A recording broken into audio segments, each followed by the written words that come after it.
Hello students, a very good morning to all of you. I hope you're fit and fine at your home and learning from there only. So students, we are going to start a new chapter, that is chapter number 8 of class 7, Wind, Storms and Cyclones. Okay, so students, rain, thunder, lightning, wind, storms, cyclones, etc. These all are natural phenomenon. ठीक है, ये जो rain होता है, thundering होती है, lighting होती है, विंड्स आते हैं, साइक्लोन्स आते हैं, स्टॉर्म्स आते हैं, ये सब क्या नेचुरल फिनोमेना है that periodically take place in nature, जो नेचर में होता है. In this chapter we will learn about this phenomena. Before this we should understand the properties of air due to which this phenomenon take place. So air is a mixture of gases, right? Air is a mixture of colorless, odorless and tasteless gases. The layer of air surrounding the earth is called the atmosphere. Air exerts pressure on the earth equal to the weight of air acting on per unit area.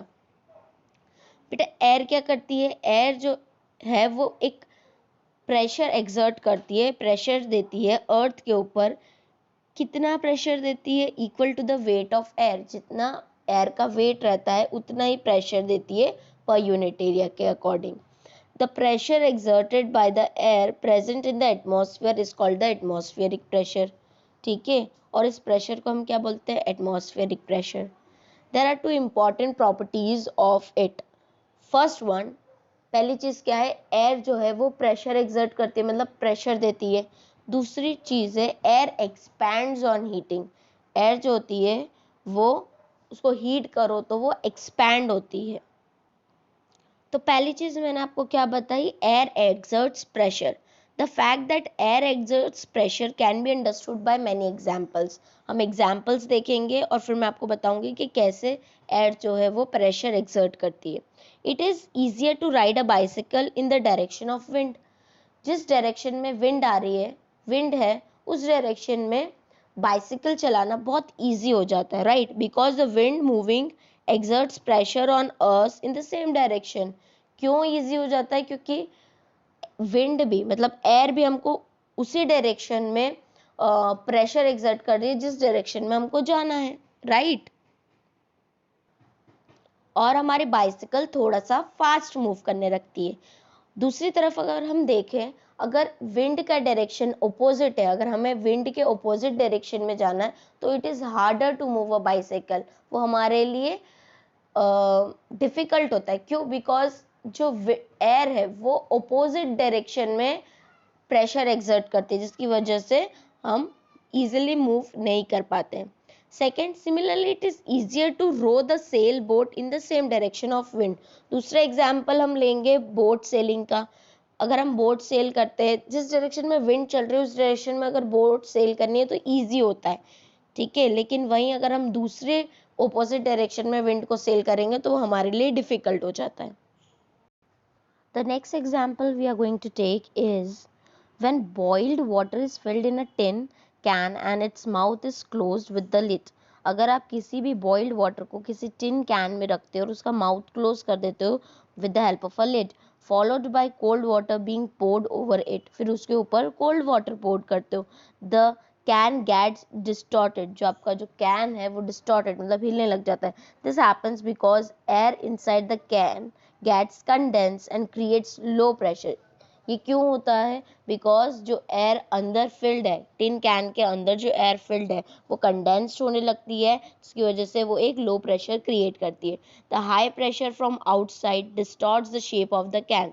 जो बाहर की तरफ, tin can की तरफ जो high pressure है वो उस कैन को, कैन के शेप को डिस्टॉर्ट कर देता है, राइट?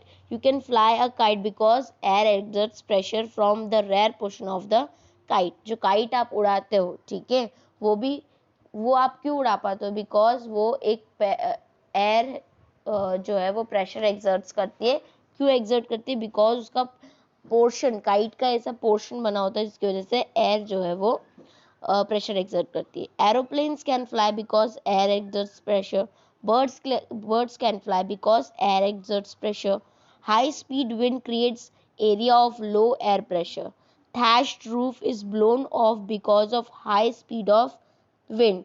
जो roofs होते हैं, जो roofs बने हुए होते हैं, वो high speed of wind की वजह से उड़ जाते हैं. This happens because high speed winds creates an area of low pressure. Due to this, the thatched roof is sucked up and finally gets blown away. Thus, increase in wind speed is associated by the decrease in pressure. तो wind की speed किस चीज पे depend करती है? It depends in the decrease in air pressure. Okay. The second thing which we will discuss is air expands on heating and contracts on cooling. जो air है वो उसको अगर heat provide करो तो वो expand हो जाती है और cooling provide करो तो वो contract हो जाती है. कैसे देखेंगे हम लोग अभी.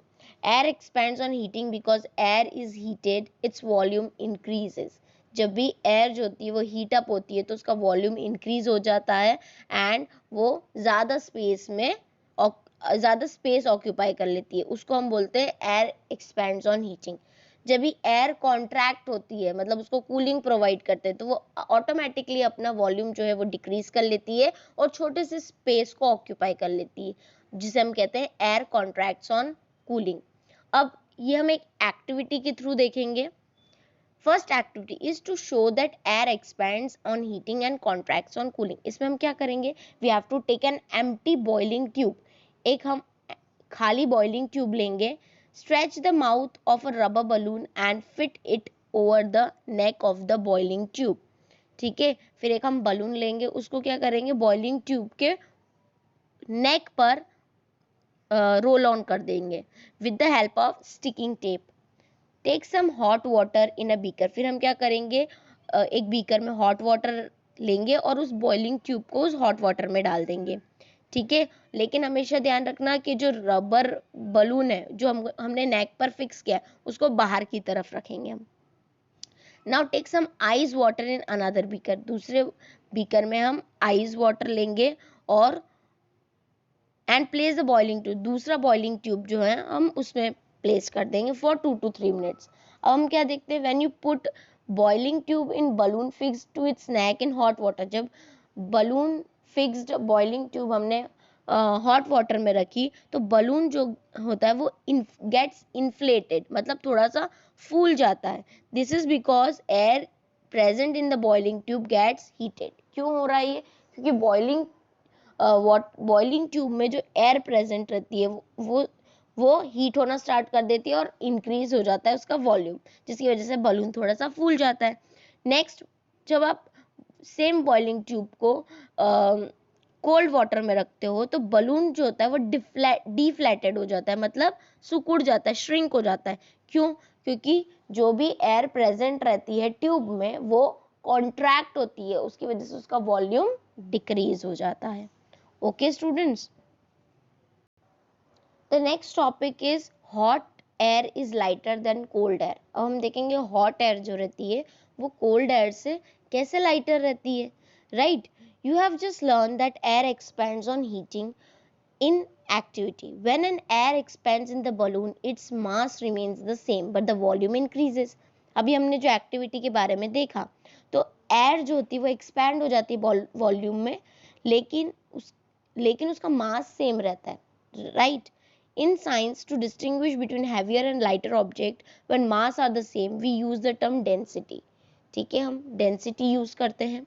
डेंसिटी क्या है? डेंसिटी रेशियो है मास और वॉल्यूम का. So the volume of air increases and the mass remains the same, the density of air decreases. ठीक है. डेंसिटी क्या है? Density is equal to mass upon volume. ठीक है. अगर मास सेम रहता है किसी भी ऑब्जेक्ट का और वॉल्यूम घटता या बढ़ता है, तो अगर वॉल्यूम कम हो रहा है तो डेंसिटी बढ़ जाएगी, अगर वॉल्यूम बढ़ रहा है तो डेंसिटी ऑटोमेटिकली कम हो जाएगी.